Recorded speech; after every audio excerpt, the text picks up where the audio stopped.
Pues vamos ahorita a platicarles primero de las emulsiones, sí, eh, para ver esencialmente cómo vamos a aplicar este método numérico al estudio de ellas.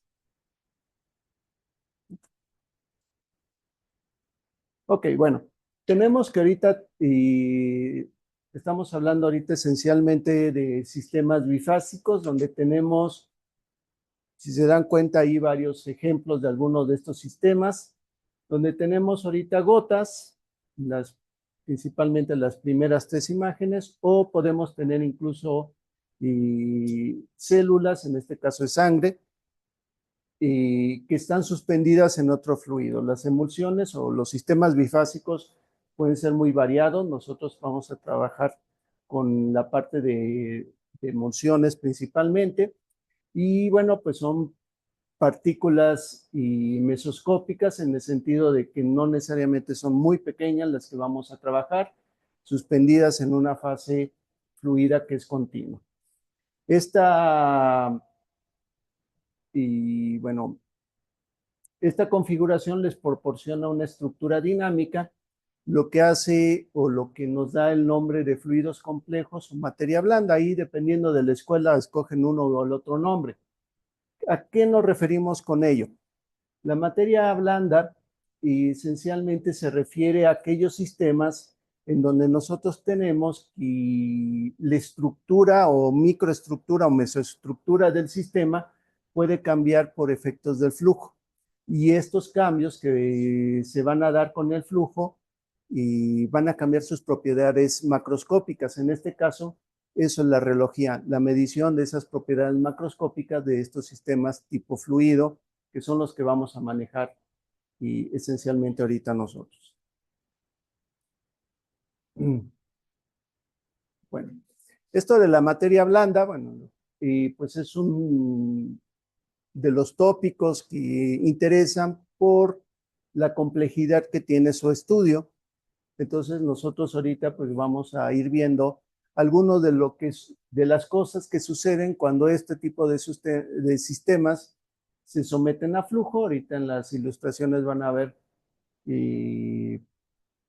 algunas de estas ideas que ahorita estoy comentando, porque en este caso pues nosotros tenemos un sistema de una emulsión y cuando se somete a flujo en este caso y empieza a haber un alineamiento de las gotitas que es diferente a la forma original que tenía la emulsión. Esta configuración pues les va a dar unas propiedades macroscópicas diferentes a las que tenía inicialmente.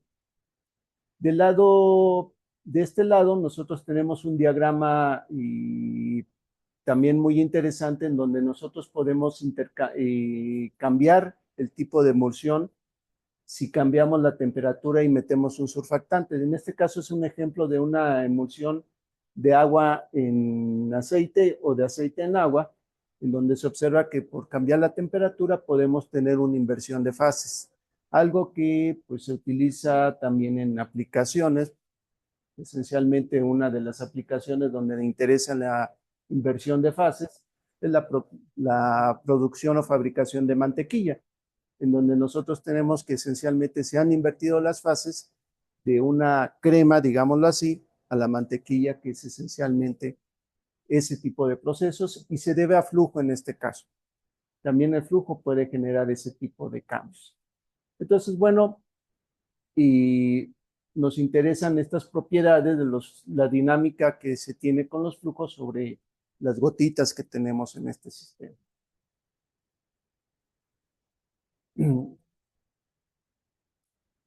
Sí. Ok, en este caso, esta es una de las imágenes que se han desarrollado en el laboratorio, en la parte experimental, y de un sistema de poliisobutadieno con polimetilsiloxano. Es un sistema que nos gusta mucho porque ilustra claramente cómo cambia la estructura debido al flujo.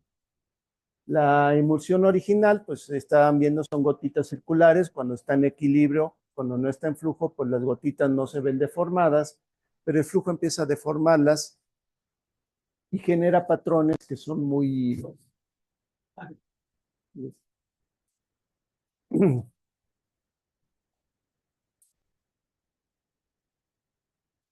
Gracias.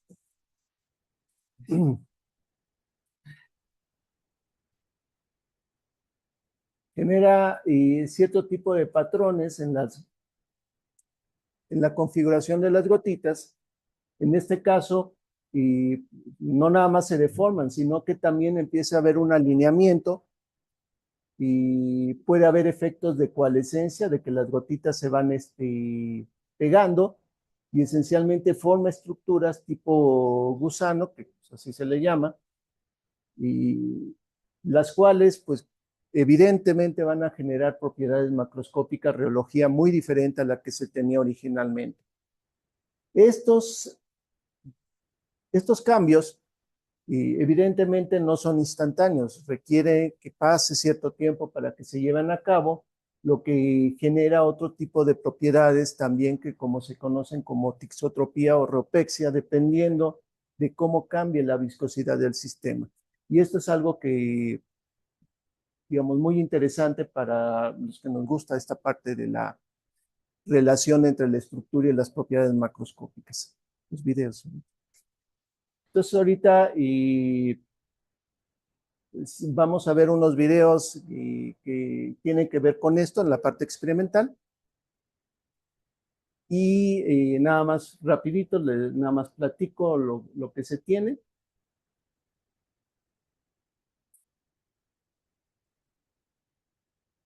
Para, para que vean algunas de las cosas que se pueden observar en este tipo de sistemas. El primer video esencialmente es este que tienen ahorita de este tipo de emulsión. Es una secuencia de fotografías puestas en un video que se toman en un experimento, en una celda de flujo. Y lo que tienen estos dispositivos es que permiten someter a flujo a los sistemas, pero no permiten obtener mediciones experimentales de sus propiedades como la viscosidad y todo eso. Nosotros necesitamos otro equipo que es un reómetro para poder medir ese tipo de propiedades. Entonces hay que usar varios equipos experimentales si se quiere hacer este tipo de experimento. Y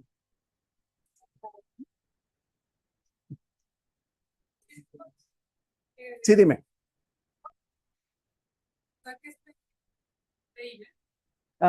Poliisobutadieno y polidimetilsiloxano.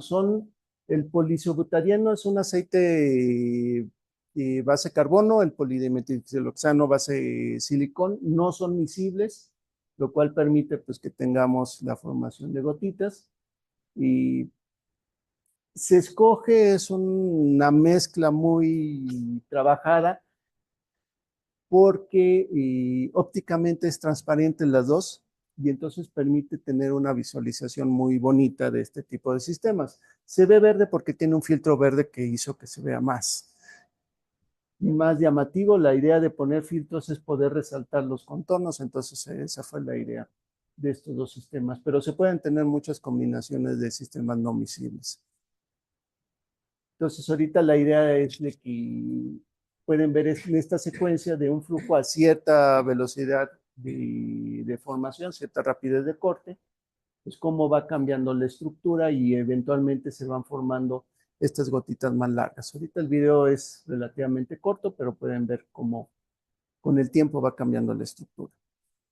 Y no se tiene una fotografía de qué pasa cuando uno terminó el flujo. Esto ya no lo tenemos documentado, pero esos gusanitos que se tienen ahí vuelven a reconfigurarse. Entonces vuelven a cambiar las propiedades de la emulsión una vez que se vuelve a quedar en estado estacionario. Sin embargo, no se regresa nunca a la forma inicial.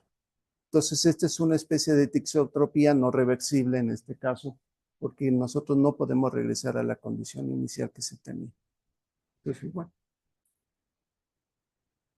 ahorita el siguiente video, el 2, por favor. Y es un video con ese sí es aceite con agua, nada más que para poder tener la emulsión estable se le agregó un surfactante. Y en este caso lo interesante de este video es lo siguiente.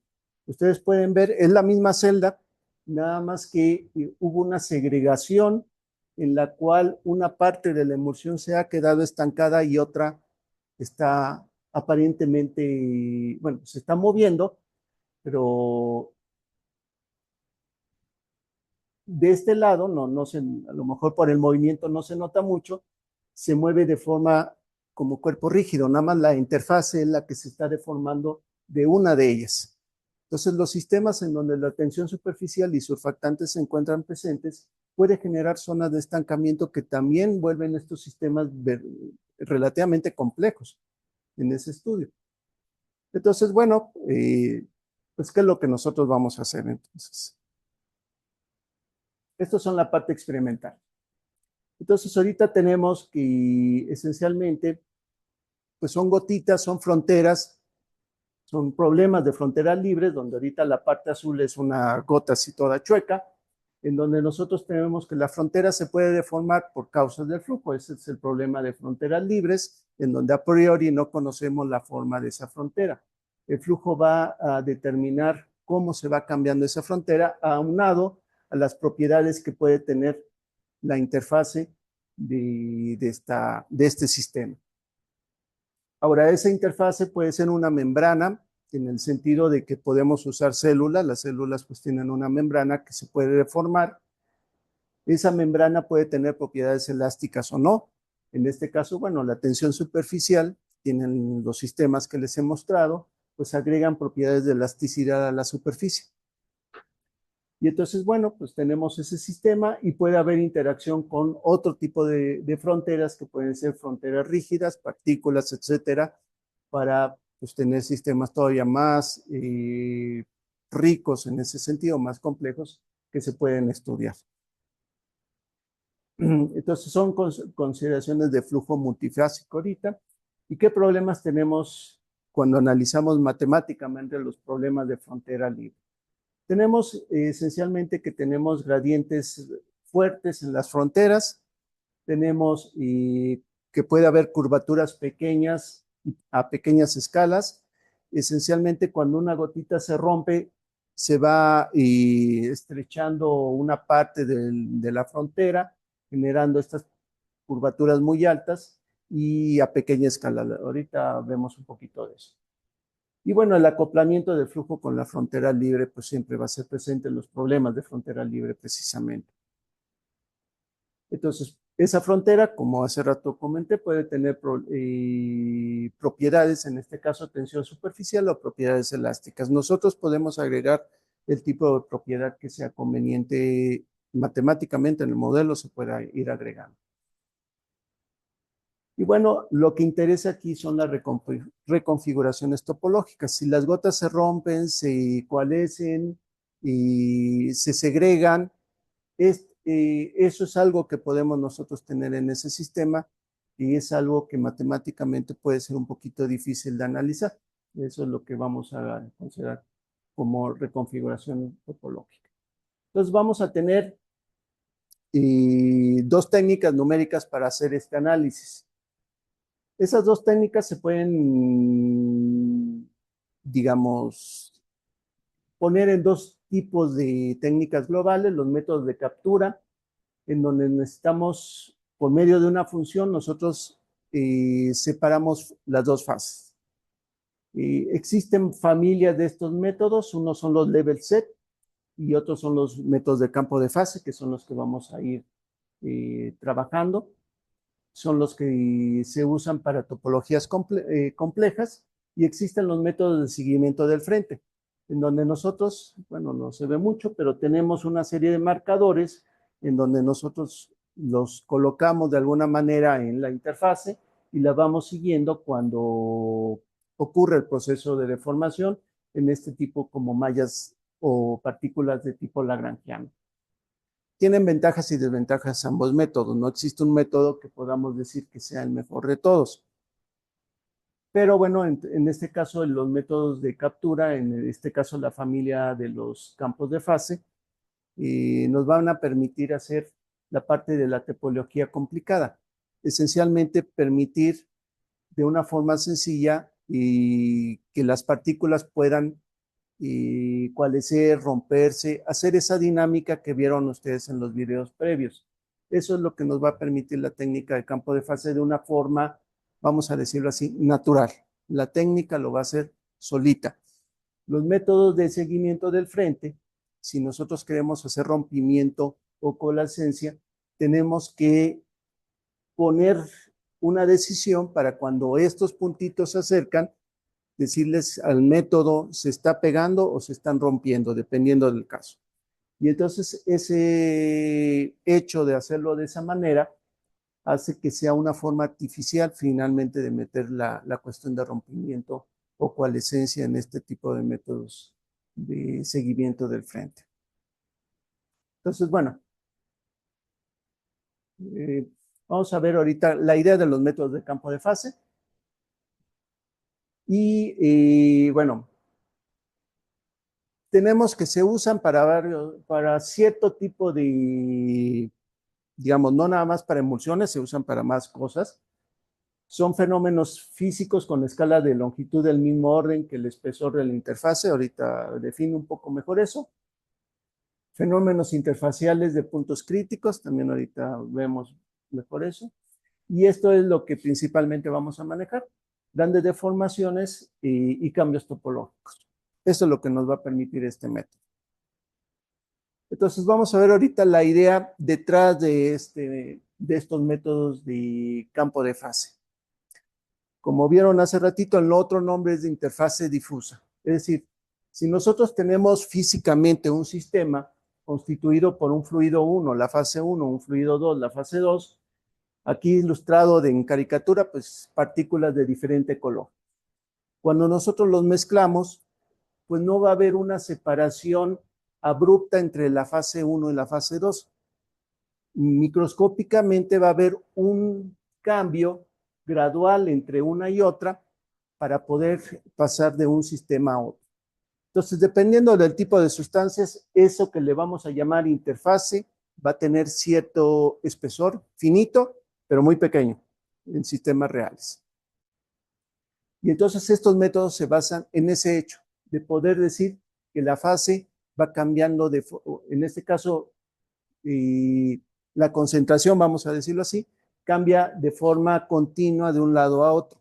Y esto nos va a permitir hacer algo de, digamos, de nuestro modelado de forma matemática para poder hacerlo de una forma muy, digamos, bastante coherente con lo que nosotros tenemos de la física que se ha estudiado. Entonces, esa es la razón por la cual nosotros ahorita vamos a llamar interfase, o lo han visto la interfase con S, porque es precisamente la región de cambio de una fase a otra. Es la palabra que estamos usando para identificar precisamente esa pequeña región que tenemos ahí. Entonces, bueno, vamos a hablar de que sí. ¿En qué se basa el método de campo de fase? Se basa en estar expresando inicialmente cómo va a ser la energía del sistema. Termodinámicamente nosotros vamos a poner la energía del sistema en forma de un funcional. En este caso ven el nombre de Helmholtz porque estamos considerando un sistema en esta primera parte que se puede mantener a volumen y temperatura constante. Ahorita es un caso. Entonces proponemos el funcional y proponemos dentro de este integrando cuáles son las contribuciones a la energía del sistema. La que aparece como energía de bulto es la energía que tienen las fases por separado.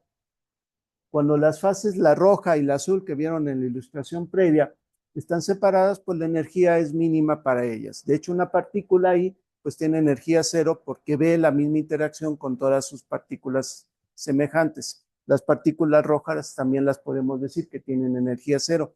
Cuando se empiezan a mezclar, es cuando tenemos que la energía de bulto puede tener un valor diferente por el cambio en las dos fases. Y aquí se va a agregar un término adicional que es la energía superficial. ¿Cuál es la energía por tener una interfase? Esa interfase puede ser gordota, puede ser delgadita, puede la función continua puede tener cierta forma. Y entonces nosotros agregamos un término para modelar la energía superficial que tiene ese sistema. Esta es una expansión muy simple, digamos, es una primer derivada, ahorita cuadrática. Si ustedes lo ven, recuerda un poquito la forma de la energía, muchas formas de energía, un medio de un coeficiente por algo elevado al cuadrado. Entonces es una forma muy convencional de energías en este caso. Y es aquí donde nosotros vamos a poder modelar cualquier otro sistema agregando en esta parte las contribuciones a la energía que nosotros consideremos importantes en nuestro sistema. Aquí se modela. El modelado es esta forma de representar matemáticamente los fenómenos por medio de expresiones matemáticas, evidentemente, que recuerden lo que está ocurriendo en la física, en la parte real, en la parte macroscópica. Entonces, finalmente son simplificaciones de eso, pero aquí es donde nosotros las agregamos. Metemos lo que llamamos un parámetro de orden, que es el campo de fase, y ese parámetro de orden nos va a permitir diferenciar entre la fase 1 y otro. Y en algunas ocasiones le llaman una función de color, que es una función que nos ayuda a separar o identificar un sistema y otro. Y entonces, bueno, en este caso, ese parámetro de orden está asociado físicamente a la concentración de los componentes en un fluido. Y entonces, bueno, y aquí está la energía, y bueno, nada más de forma muy explícita, el potencial de doble pozo, que es la energía de bulto que metimos. En este caso es una función que tiene dos pozos, valor cero de la energía para la fase 1 y la fase 2, y tenemos una barrera de potencial en medio, aquí no puse la ilustración, pero una barrera de potencial en medio que es la energía precisamente que se tiene en la interfase. Ahora, si regresan una, por favor. Esta es la energía del sistema. La tendencia del sistema es a minimizar la energía o maximizar la entropía, los principios extremales de la termodinámica. Entonces nosotros queremos calcular cuál es la energía mínima del sistema y para ello tenemos que calcular la derivada variacional precisamente de la energía libre de Helmholtz. Entonces la derivada variacional es precisamente esto que estoy poniendo aquí, que se define en esta técnica como el potencial químico. No es exactamente el potencial químico visto en la termodinámica clásica, es un tipo de potencial químico que esencialmente se refiere a la diferencia entre potenciales químicos en realidad, aunque en el nombre convencional en la técnica es potencial químico, pero es la derivada variacional de la energía libre de Helmholtz. Cuando este toma el valor de cero, es el caso de que tenemos el caso mínimo, de la energía mínima. Entonces, una vez que se tiene ese valor cero, ahorita en el perfil de equilibrio, pues nosotros podemos tener cierto tipo de soluciones. En este caso, esta que están viendo aquí es la solución para una interfase plana obtenida por Van der Waals en 1879. Ya tiene rato que él obtuvo la solución matemática para ese caso. Pero es la única solución que se tiene de tipo analítico. Si nosotros tenemos un sistema más general con curvaturas, una interfase plana, la curvatura es cero, pues este valor ya no va a ser el mismo. Entonces ahorita el problema es ese. ¿Qué pasa cuando tenemos casos generales? Entonces, y bueno, definimos algunas cosas. Esencialmente la tensión superficial tiene que ver con esa energía que tenemos nosotros en la separación entre las dos fases. Y se define esencialmente es la integral a lo largo de una interfase plana. Ahorita es la definición trivial. Ese es el resultado que da. Y el espesor que nos da y de la solución de Van der Waals es ahorita ese el resultado que tenemos ahí. Es parte de las soluciones matemáticas. Ok, bueno, ¿qué es lo que vamos a hacer nosotros? Este campo de fase, esta parte termodinámica, se mete a una ecuación tipo difusión. Es una ecuación tipo difusión donde tenemos la variación temporal de nuestro campo de fase Aquí hemos agregado ya una parte convectiva, donde tenemos la parte de la velocidad con el gradiente del campo y problemas con bueno, con la interpretación de los simbolitos, pero esta es la divergencia de un flux del sistema. Lleva un signo negativo, pero el flux lleva también un signo negativo que finalmente se cancela y nos queda ahorita la divergencia de esto que está aquí, que es una movilidad, es un coeficiente de difusión del campo de fase por el gradiente del potencial químico. Esa es la fuerza que nos va a hacer que se mueva nuestro sistema. Y las condiciones de frontera, también ahí se corrompieron las ecuaciones, pero son condiciones de frontera convencionales en el sentido de que si hay una frontera, vamos a considerarla impermeable, no haber flujo de este campo de fase a través de ella. Entonces, es la expresión matemática para considerar precisamente no flujo a través de fronteras impermeables. Bueno, si tenemos un caso muy sencillo donde la difusión es constante, pues nos queda un poquito simplificada nuestra ecuación, pero podemos tener movilidad variable también en este caso como una opción en nuestros métodos. Ok, ¿qué se hace con esta ecuación? Acoplarla con la ecuación de movimiento. En este caso, y la ecuación de Navier-Stokes es la ecuación para el flujo o el movimiento de un fluido newtoniano incompresible en condiciones isotérmicas. Esta es la versión que tenemos aquí, pero está modificada. Se agrega un término adicional que tiene que ver con el campo de fase. Este término adicional incluye la parte de la tensión superficial generada por tener estos dos medios. Clásicamente, la ecuación de Navier-Stokes no podemos agregar la tensión superficial porque la ecuación de Navier-Stokes es una ecuación de tipo volumétrico. Y la tensión superficial, su nombre lo dice, es en la superficie nada más. Entonces no se puede agregar la tensión superficial así nada más porque sí. Nada más que ahorita por el hecho de que le pusimos un espesor a la interfase, por la imagen que vieron previamente, ahora sí va a tener un volumen en el espacio. Y entonces podemos agregar un término que va a ser el modelo de esa tensión superficial por el hecho de haberla modelado con un espesor finito, pequeño, pero finito al final de cuentas, se agrega ese término. Y esto nada más contribuye en donde tenemos esa interfase. Si estamos fuera de eso, esto ya no va a contribuir a este término. Y también nos permite meter viscosidad variable, porque podemos asignar una viscosidad a la fase 1 y a la fase 2 y tener lo que se conoce como el modelo H, el acoplamiento de la ecuación de Canhilliard, que es la ecuación de cómo se comporta el campo de fase, con esta ecuación de momentum modificada, que es la ecuación de Navier-Stokes. Tenemos entonces un sistema de ecuaciones diferenciales y acopladas, las cuales, pues, bueno, ya sabemos, Navier-Stokes es de tipo no lineal, y la ecuación de Canhilliard con el potencial químico, que, bueno, hace rato no lo enfaticé, pero el potencial químico es una función también no lineal. Entonces tenemos una ecuación no lineal de orden cuarto, la ecuación Canhilliard es cuártica, con una ecuación ahorita de Navier-Stokes, que es cuando tenemos esto es de segundo orden. Entonces, ese es el sistema de ecuaciones que queremos resolver para modelar las emulsiones. Entonces, ¿qué problemas se tienen cuando se quiere hacer la parte numérica?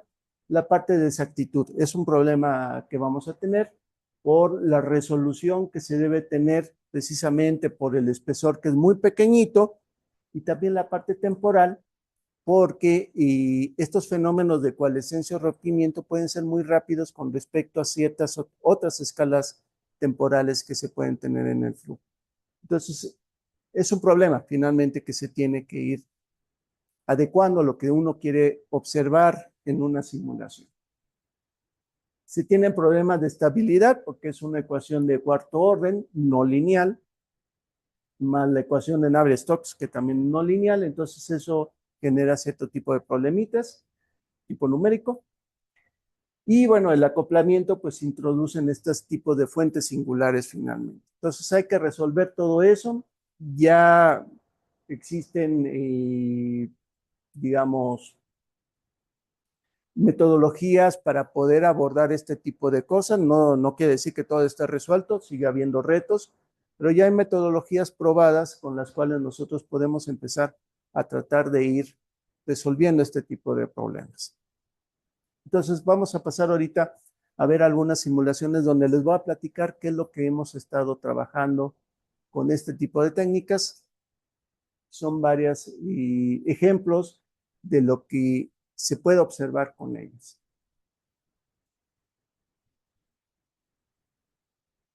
Si quieren, y se tienen mediciones de tipo experimental para esos espesores. De, estoy hablando ahorita de la parte física, la parte real. Si tú tienes, digamos, ahorita no te puedo decir números exactos, no los apunté, pero si tú tienes un sistema de partículas pequeñas o un sistema, digamos, de partículas muy grandes como un polímero, entonces los espesores van a cambiar dependiendo del tipo de partículas, van a ser más grandes o más chicos. Entonces, físicamente sí se tienen datos de tipo experimental y de qué orden de espesor se van a tener. Numéricamente, tenemos un problema. Tiene que ver con la resolución que tú puedas poner a esa interfase. Entonces, por ejemplo, ahorita está esta imagen ahorita parada.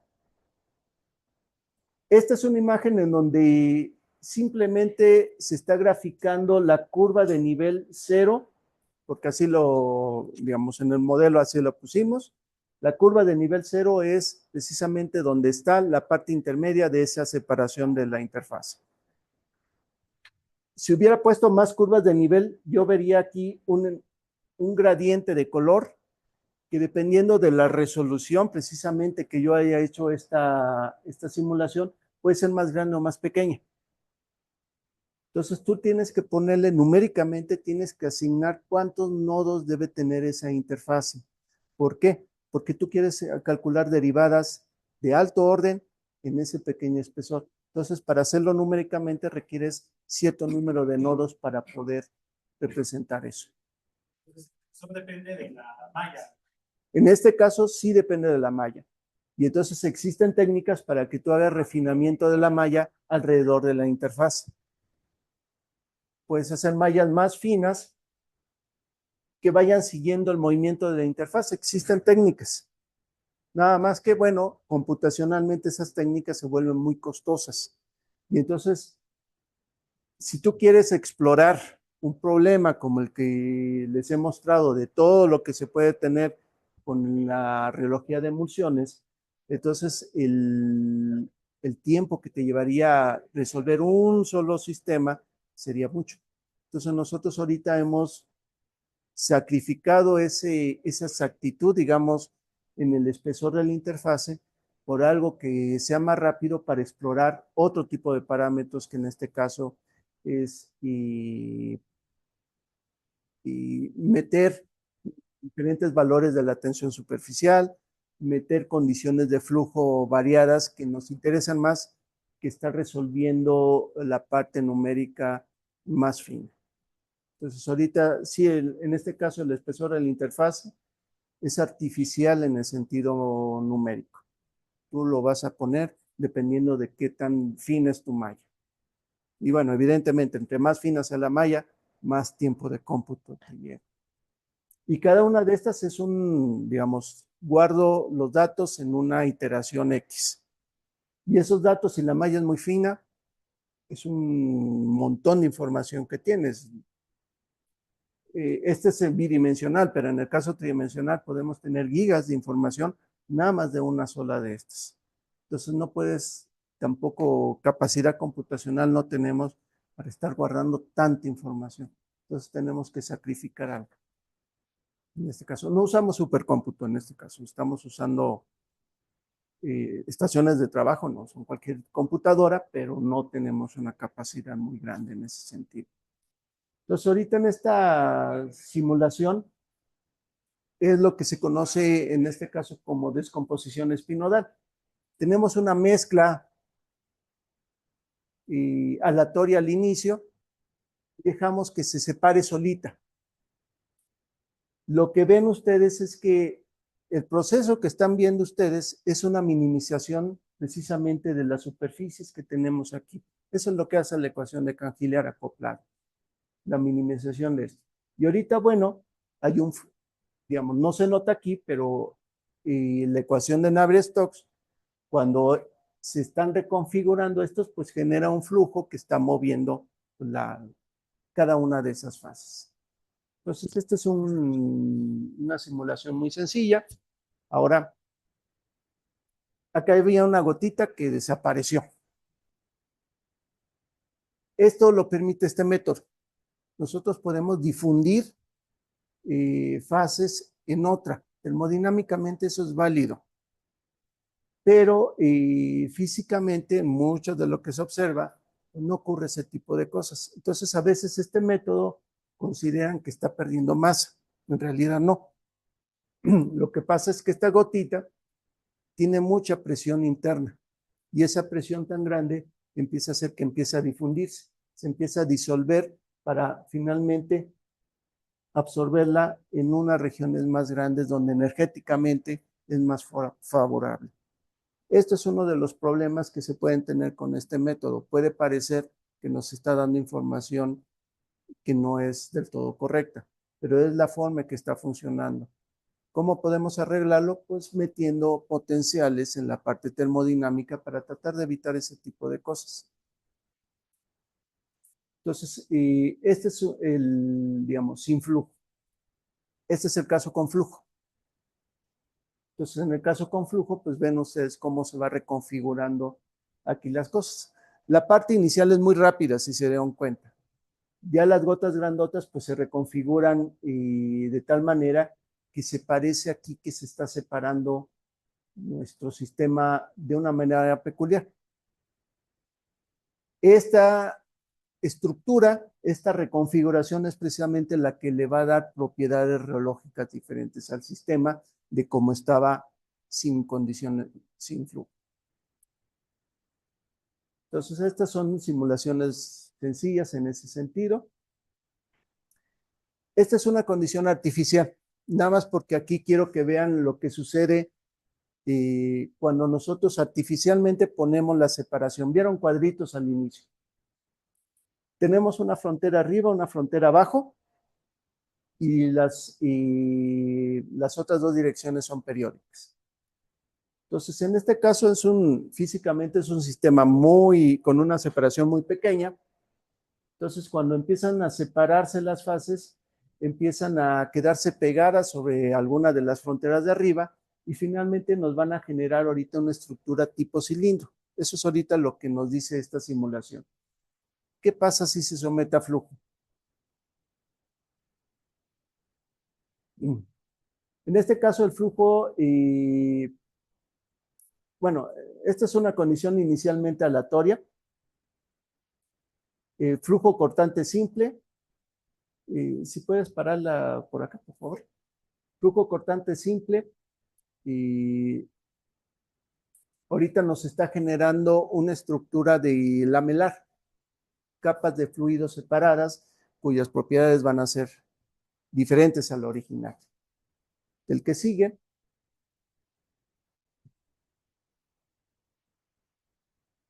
En este caso es la misma celdas de hace rato con las condiciones de frontera, pero un flujo oscilatorio. Una condición artificial totalmente al inicio, pero aquí notan que el hecho de meter flujo genera una estructura muy diferente a la que se tiene cuando no se tiene flujo. Ahorita esto, digamos, cuando estábamos viendo estas simulaciones nos recordaba una especie de queso gruyère porque tiene estos hoyitos, que es una estructura muy, digamos, peculiar que se puede generar por el hecho de meter un flujo oscilatorio en este sistema. Evidentemente, esto que tienen aquí es algo en lo cual nosotros tuvimos que estar jugando con la parte temporal. La separación tiene un tiempo característico, el flujo tiene otro tiempo característico, queremos formar una estructura. Hay que empezar a tener una interacción entre tiempos característicos para poder generar este tipo de cosas. Si el flujo oscilatorio es muy lento, no vemos nada. Si el flujo oscilatorio es muy rápido, podemos inhibir esta separación. Entonces, es por eso que nos interesa este tipo de técnicas que nos permiten visualizar ese tipo de cosas. Ahora, también, este es un caso, ahí se aceleran las porque creo que son bastantes imágenes. Este es un caso donde igual, condiciones estáticas. Entonces, ahorita se separan, es un caso tridimensional, aleatorio. Entonces, vamos a tener una separación ahorita de superficies que tienden a la superficie mínima. Si hubiéramos dejado más tiempo la simulación, hubiéramos visto que finalmente se van a separar en alguna estructura que pueden ser fases totalmente separadas de esta manera. Bueno, aleatoriamente simplemente se separan en dos. Ahí sí depende del caso. La que sigue es una simulación, pero empezamos a meterle flujo. Entonces, este es un flujo relativamente pequeño, cortante nada más. Aceléralas, por favor. Son un poco lentas. Entonces, aquí la separación le está ganando al flujo. Si se dan cuenta, pues sí es diferente al inicio, pero la separación finalmente le gana y empezamos a tener esa especie de superficies mínimas. Se va a parecer más a la de hace rato en azulito, pero en este caso tridimensional. Empezamos a incrementar el flujo. Entonces, cuando incrementamos la intensidad del flujo, la rapidez de corte en este caso, y okay, ahí está. Empezamos a ver que la estructura es muy diferente a las que teníamos originalmente. En este caso, se tiende a separar más. Y la que sigue,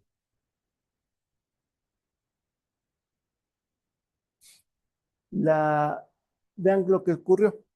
La separación se puede favorecer más fácilmente en este caso, pero hay una parte intermedia, no sé si se la alcancen a ver en algún momento, en la parte media, en donde parece que se generan pequeñas estructuras tipo tubular aquí. Y también se generan ese tipo de estructuras en este caso. En esa parte, si se dan cuenta. Muchos de estos sistemas pueden ser polímeros fundidos. Entonces nosotros tenemos la capacidad de que si estamos sometiendo a flujo un polímero fundido, podemos congelar en algún momento esa estructura, enfriándolo repentinamente en el proceso de manufactura, y esto le da propiedades mecánicas muy diferentes a las que tiene el sistema original. Es una anisotropía lo que se genera en este tipo de cosas, si se dan cuenta. Entonces, son ese tipo de, digamos, de trabajo que podemos hacer con este caso. Bueno, ok. ¿Qué es esto? Se está repitiendo rápidamente el video porque este sí son poquitas imágenes, pero esencialmente es una gota en la cual hemos metido un surfactante, un detergente. Este surfactante se mueve por la superficie y entonces hace que haya una deformación que no es la común que se ve cuando la gota no tiene este tipo de cosas. Y se ve como que es para nosotros parece una pequeña papa o una cosa así, por la forma, que está tambaleándose, pero ese tambaleo se debe a que el surfactante empieza a viajar sobre la superficie del sistema. Esta técnica nos permite también meter otro tipo de sustancias adicional a las dos sustancias principales, modificando precisamente la ecuación de Canhilliard, la parte de la energía, y agregando otra ecuación similar a Canhilliard, pero ahora para el surfactante. Entonces vamos acoplando más ecuaciones en este caso. Sí, dime.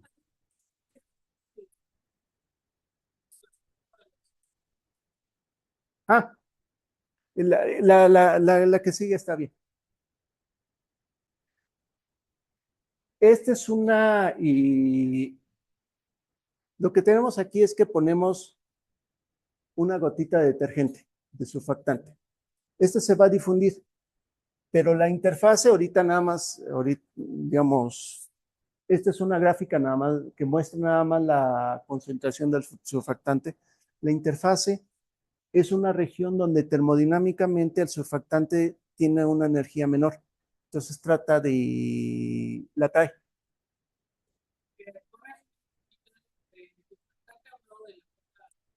En este caso sí, puse una gotita.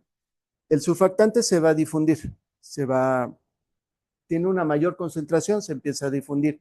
Pero cuando encuentra una interfase, que es este sistema donde termodinámicamente se halla energéticamente más baja la energía, se empieza a adherir, se empieza a pegar.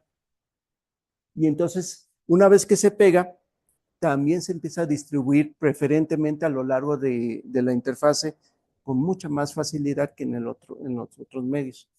Este es un caso en donde precisamente el hecho de haber puesto esa gotita de surfactante y que llega a la interfase genera lo que se conoce como los efectos de Marangoni, un flujo generado precisamente por gradientes de concentración de surfactante. Localmente, la tensión superficial baja y entonces al tener menor presión, porque la tensión superficial está asociada a la presión, genera un gradiente de presión que genera flujo y empieza como que empujar a la gotita hacia un lado. Cuando hay un flujo exterior, el surfactante puede viajar de forma no homogénea a través de la superficie, a menos que se sature, porque también puede saturarse. Y una vez que se satura, bueno, ya la concentración es esencialmente la misma, pero si tenemos un gradiente, bueno, una concentración relativamente pequeña, no satura y puede estar moviéndose a través de la superficie por flujo. Y entonces genera gradientes de presión que hacen que la gota haga este movimiento peculiar. Entonces, este es un caso en donde precisamente la concentración se va distribuyendo. Ven ahí gradientes de color que esencialmente genera eso. Genera un flujo y después de un rato llega a condiciones de equilibrio. Otra vez la gota vuelve a ser circular una vez que el gradiente sobre la superficie llegó a cero. Eso es nosotros lo que podemos hacer con esta técnica, entre otras cosas. Y, ok. También es muy rápido esto. Otra cosa que se puede hacer con esta técnica es someter, y en este caso es una gotita, a una onda de sonido, ultrasonido en particular, una caricatura de ultrasonido. Y lo que hace el ultrasonido cuando llega a la gota es precisamente hacer eso que ven, como que la rompe. Son ondas pulsadas, lo que estamos poniendo. Llega la onda pulsada, la perturba, la rompe, mete fluido del exterior al interior y saca fluido al exterior y que quedan como esas gotitas que ven ustedes.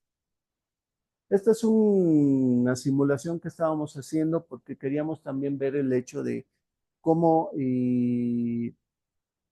generar modificaciones en este tipo de gotas para cuando nosotros tenemos interacción de ultrasonido con algún medicamento, como estas técnicas de administración localizada de medicamentos.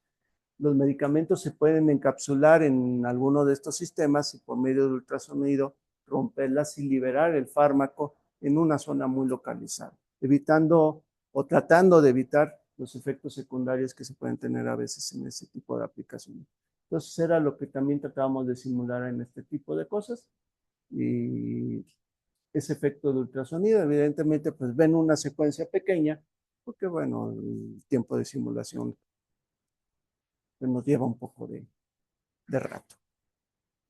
Y entonces, bueno, y digamos, como conclusión, ya me alargué mucho, nosotros podemos representar con estas técnicas varios tipos de sistemas. En este caso, son tipo emulsión, sistemas bifásicos con cierto tipo de interacciones. La técnica no nada más es para esto. De hecho, el campo de fase se usa también para cuestiones de materiales sólidos, la parte de cristalización. Hay una versión de la ecuación de Canhilliard-Canalen que es para ese tipo de sistemas. Hay varios tipos de sistemas que se pueden modelar con la misma estructura de las ecuaciones que tenemos. El detalle es que cuando empezamos a meter más ecuaciones, por ejemplo, la ecuación Cagiliar es una ecuación ya no lineal desde el inicio, Navier-Stokes no lineal, sistemas no lineales. Si nosotros metemos el surfactante, es otra ecuación no lineal. También hemos metido ecuaciones para sistemas no isotérmicos. La ecuación de la energía la metemos también en su forma no lineal. Entonces empezamos a acoplar cada vez más ecuaciones de tipo no lineal. Y entonces empezamos a tener un problema que no nada más es de tipo no lineal, sino que también es de los sistemas que se conocen como sistemas complejos o complejidad, que el comportamiento que tenemos aquí no es igual a la suma nada del comportamiento de los sistemas por sí solos, se vuelve algo mucho más complicado. Y entonces la parametrización de qué es lo que vamos a observar aquí se vuelve difícil. Entonces lo que tratamos es de empezar a aportar un poquito en esa parte de empezar a ver qué sucede cuando tenemos estos acoplamientos. Evidentemente falta mucho trabajo, pero bueno, es una parte de lo que estamos haciendo ahorita nosotros. Pues bueno, eso sería todo por mi parte. Muchas gracias. Entonces, dudas. Muchas gracias, doctor. ¿Dudas? Voy Sí, dime. para allá. Bueno, no sé quién. Em, Gracias. Vale. Muchas gracias, doctor. Una pregunta, ¿qué método ocupan para resolver las ecuaciones? ¿Para qué, perdón? Para resolver las ecuaciones, en la simulación. Ok. Y nuestro método ahorita es muy sencillo. El básico, estamos usando discretización con diferencias finitas. Y dentro de ese método de diferencias finitas, estamos usando métodos pseudoespectrales para poder resolver las ecuaciones. Nos da una gran ventaja porque pues, nos permite transformar la ecuación diferencial a una ecuación algebraica cuando hacemos la transformada de Fourier. Y las derivadas, pues, de forma pseudoespectral. Sí estamos trabajando en mejorar un poquito eso ya con métodos realmente espectrales que hemos observado que sí nos da un poquito mejor precisión en este caso. Todavía no hemos acabado, pero estamos trabajando en esa parte. Métodos muy sencillos en ese sentido. La técnica se puede montar montar, así es como le llaman, en otras técnicas, por ejemplo, elemento finito. Se tienen versiones comerciales incluso de ella. Nosotros no las usamos porque al hacer los códigos nosotros nos permite modificar como querramos las cosas. Con la desventaja de tener que usar cierto tipo de geometrías relativamente simples, pero bueno, es lo que estamos haciendo. ¿Sí? Bueno, la mía son como dos preguntas. La primera es, ¿hay alguna razón por la que en las simulaciones que nos mostraste no se ven ¿La inestabilidades de algún? simulación es qué, perdón? En las simulaciones que vimos no se ven alguna inestabilidad, como, no sé, Ok. de Riley, por ejemplo, que pues, al final tienes dos densidades, ¿no? Ok. Sí, la tensión superficial ahorita que estamos metiendo es relativamente alta. Si nosotros metemos valores más bajos de la tensión superficial, sí podemos empezar a observar cierto tipo de inestabilidades. Ahorita no las tenemos por los regímenes que hemos estado manejando, pero la técnica sí permite también visualizar inestabilidades si tú empiezas a disminuir, cambiar parámetros. Ok, y la segunda es, o sea, como que hay hay una dependencia de qué tan inestables se ven tus simulaciones, o que, bueno, qué también reproducen como inestabilidades que sabes que deberían de ocurrir, dependiendo de los métodos numéricos que ocupes.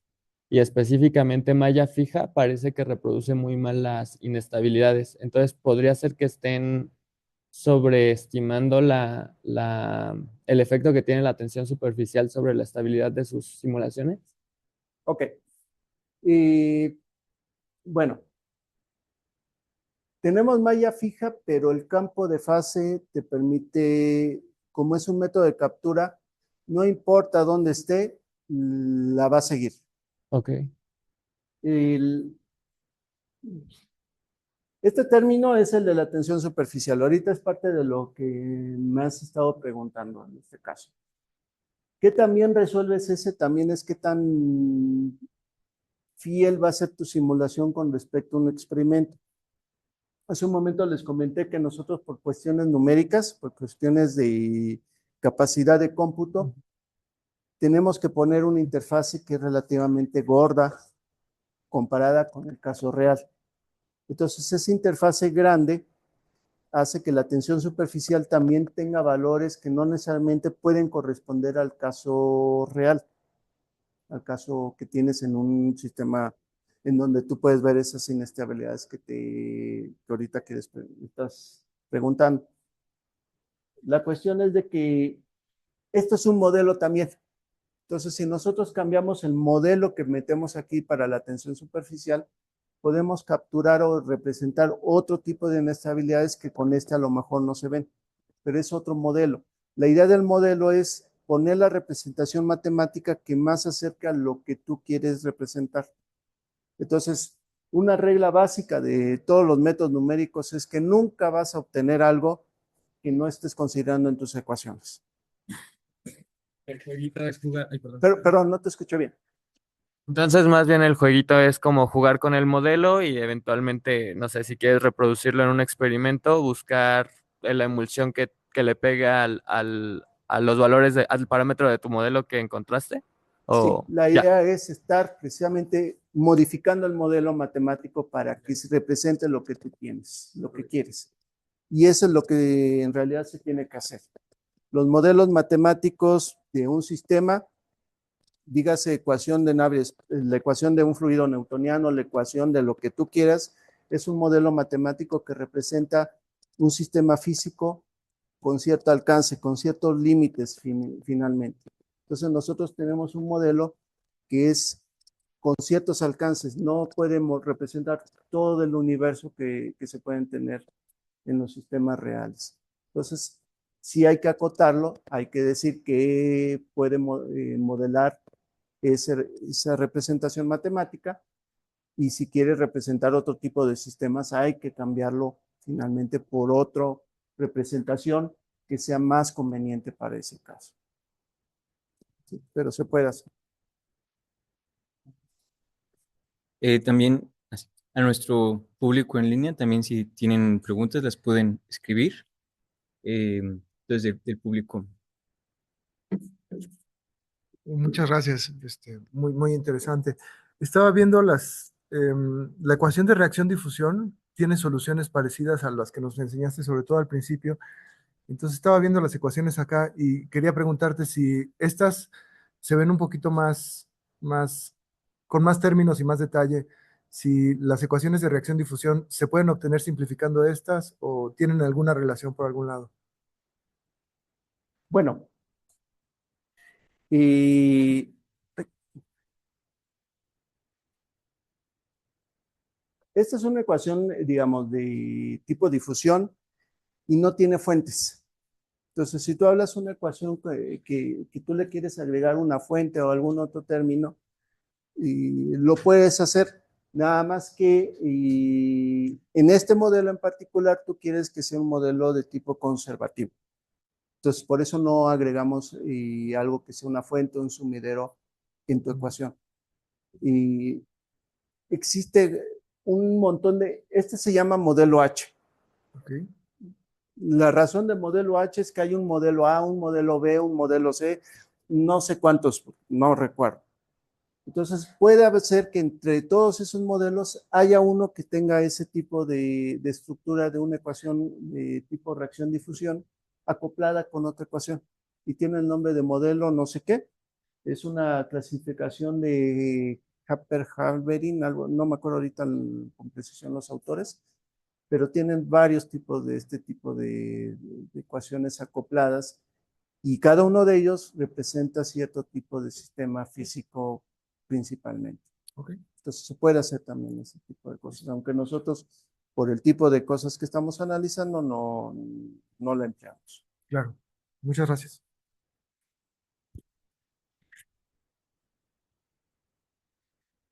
Sí, yo tengo una consulta. En el caso de las simulaciones que hay flujo, ¿el flujo empieza en el segundo cero o se deja un momento Porque nos presentó casos en el que la simulación está estática, ¿no? Es solo la interacción entre ellas. Y Ujú. otros en el que el flujo está impuesto desde cierto tiempo o es desde el segundo cero de la simulación. Ok.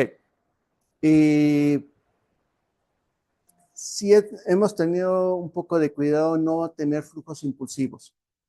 Entonces empezamos un flujo que inicialmente es cero y tiene una rampa exponencial eh, para llegar al valor finalmente que queremos. Eso nada más es para cuestiones de arranque de nuestro método numérico y evitar esas perturbaciones que sí se pueden tener cuando tienes flujos impulsivos. Entonces, es una técnica que hemos estado usando que nos permite arrancar más fácilmente el método y evitar esa especie de transiciones que finalmente nos pueden meter ruido por la parte de los tiempos característicos que podemos tener aquí metidos que no sabemos cómo sean. Y la velocidad del flujo, pues es una rampa, ¿no? Que asciende y luego es un valor constante, Tipo exponencial. tipo exponencial. Simplemente empiezas en cero y exponencialmente va creciendo hasta llegar al valor constante. Sí podemos nosotros meter qué tan rápido queremos llegar a ese valor, porque es simplemente el coeficiente en el exponente. Ajá. Ah, ok. Y es la forma en que lo hemos estado trabajando. Ok. Yo tengo otras preguntas. Sí. Entonces, por ejemplo, ahorita, como lo han estado resolviendo con diferencias finitas y dentro de las diferencias finitas con método pseudoespectral, las mallas que tienen son em, como homogéneas en su distribución, ¿verdad? No Mallas regulares. mallas regulares. Mallas regulares, sí. Y la otra es, entonces, también ahorita nada más lo que se modela son interacción fluido-fluido, no fluido sólido, ¿verdad? Bueno, las fronteras son muy sencillas, es la interacción que tienes con las fronteras. Esencialmente, aquí no lo mostré, pero lo que tú vas a querer medir, si quieres una propiedad reológica, es el efecto macroscópico de esa estructura sobre una frontera sólida. Los reómetros, el equipo experimental reómetro es cómo funciona.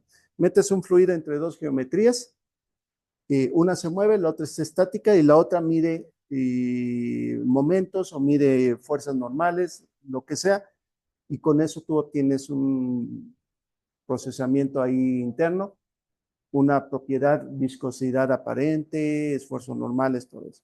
Entonces nosotros también hemos puesto dentro de la técnica la forma de medir cuál es el resultante de esas fuerzas o de lo que quieras sobre las fronteras que estamos poniendo nosotros. Entonces, esa es nuestra única interacción ahorita con otro tipo de fronteras. No lo tengo aquí, pero también tú puedes meter, y ahorita pues es tipo emulsión, dos fluidos, pero puedes meter células. Hace rato puso células. Tú puedes meter una condición inicial donde tú pones esferitas o pones lo que tú quieras y le metes una propiedad a la interfase. Esa propiedad de la interfase puede ser una propiedad elástica. Una célula no va a tener este tipo de comportamiento, pero sí se puede deformar por cuestiones de flujo. Entonces, una idea es que también tú puedas tener ese tipo de cosas. Entonces, tú lo metes. No necesitas meter una malla específica de tu célula porque el método de campo de fase te lo permite hacer sobre tu malla regular. Entonces puedes meter la interacción que tú quieras. Y entonces tú puedes ver interacción entre diferentes tipos de partículas, no necesariamente sólidas, pero tampoco fluidas como estas, tan fluidas como lo que estamos viendo aquí. Entonces, lo puedes hacer. No lo hemos hecho nosotros, pero se puede hacer con esta técnica. Ok. Entonces, bueno, nada más para ver si entendí. Entonces, aquí lo importante también es que las fronteras y los dominios se van actualizando todo el tiempo, ¿verdad? O sea, ¿Se van a qué, perdón? se van actualizando todo el tiempo. O sea, por ejemplo, justo en esta parte de la frontera, en especial en este que se está mostrando, la parte de interacción de tensión superficial. o sea, solo se activa como en la frontera, ¿no? Sí, solamente se tiene en la frontera. Y esta frontera va actualizándose conforme va moviéndose los fluidos, Sí, ¿verdad? el campo de fase es el que te permite representar la frontera y ese va evolucionando con el tiempo. Entonces, a cada paso, tú tienes que actualizar ese tipo de cosas. Eso es lo que por ahí aparecía el nombre de métodos de captura. Tú vas siguiendo la frontera con el campo de fase. Y con esa frontera tú puedes calcular otro tipo de propiedades. Y se calculan curvaturas, se calculan, digamos, diferentes propiedades interfaciales que te interesen en tu caso. Entonces ahí la parte de este cálculo de esas propiedades sí depende un poquito de qué tan precisas son, depende de tanta resolución tienes. Ahí sí hay un problema de tipo numérico con la resolución, pero bueno, sabemos eh, qué ocurre si lo queremos hacer, ¿no? Tenemos ya pruebas de ese tipo de cálculos y hemos estado viendo los problemas que se pueden generar al medir cierto tipo de propiedades y lo que tratamos es de cómo lo vamos a resolver. Es la parte que no se ve aquí. ¿Qué, qué movemos para estar pudiendo calcular matemáticamente de forma más precisa cierto tipo de propiedades de interés? Es lo que jugamos con esta cosa, ¿no? Es la propuesta de nuestro trabajo, un modelo para calcular ese tipo de cosas. Muy bien. Bueno, entonces, si no hay más preguntas del público, le agradecemos, doctor, por su participación y nos vemos en 15 días. Muy bien. Bueno, más o menos 15 días. Ok, les seguiremos avisando. Gracias, Bueno, doctor. gracias a ustedes. Tengan buena tarde.